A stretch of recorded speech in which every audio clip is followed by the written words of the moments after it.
नमः शिवाय। प्रिय मित्रों, प्रस्तुत है ब्रह्म पुराण से एक पौराणिक कहानी। जो ईश्वर का भक्त होता है उसका स्वामी ईश्वर होता है। उस पर मौत का अधिकार नहीं होता। अनधिकार चेष्टा करने से मौत की भी मौत हो जाती है। गोदावरी के तट पर श्वेत नामक एक ब्राह्मण रहते थे। उनका सब समय निरंतर सांब सदाशिव की पूजा में व्यतीत होता था। वे अतिथियों को शिव समझकर उनका भली भांति आदर सत्कार किया करते थे। उनका शेष समय भगवान के ध्यान में बीतता था। उनकी आयु पूरी हो चुकी थी, किंतु उन्हें इस बात का ज्ञान न था। उन्हें न रोग था न शोक, इसलिए आयु पूरी हो चुकी है इसका आभास नहीं हुआ।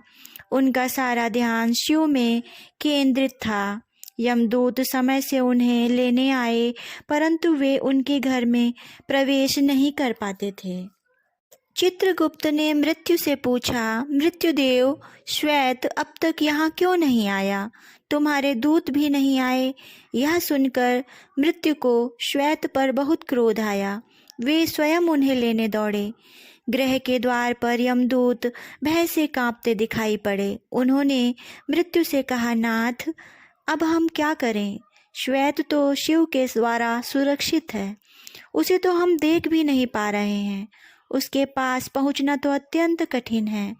दूतों की बात सुनकर मृत्यु का क्रोध और भी भभक उठा।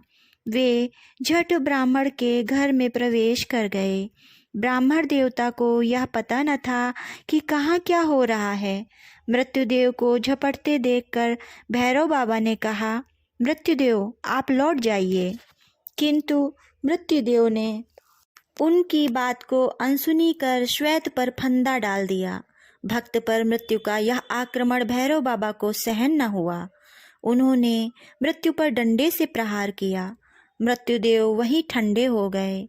मृत्युदूत भागकर यमराज के पास पहुँचे। वे डर के मारे थर थर काँप रहे थे। मृत्यु की मृत्यु सुनकर यमराज को बड़ा क्रोध हो आया।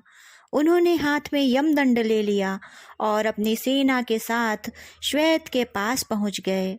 वहां भगवान शंकर के पार्षद पहले से ही खड़े थे। सेनापति कार्तिकेय के शक्ति अस्त्र से सेना सहित यमराज की भी मृत्यु हो गई। यह अपूर्व समाचार सुनकर भगवान सूर्य देवताओं के साथ ब्रह्मा के पास पहुँचे और ब्रह्मा सबके साथ घटना स्थल पर आए। देवताओं ने भगवान शंकर की स्तुति की और कहा, भगवान यमराज सूर्य के पुत्र हैं। ये लोकपाल हैं।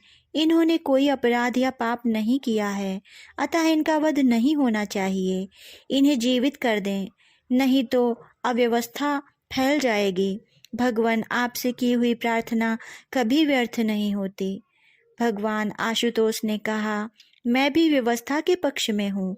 वेद की एक व्यवस्था है कि जो मेरे अथवा भगवान विष्णु के भक्त हैं, उनके स्वामी स्वयं हम लोग होते हैं।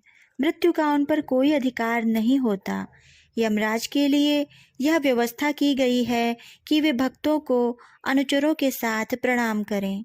इसके बाद भगवान आशुतोष ने नंदी के द्वारा गौतमी गंगा गोदावरी का जल मरे हुए लोगों पर छिड़कवाया। तत्क्षण सब के सब स्वस्थ होकर उठ खड़े हुए। कहानी समाप्त।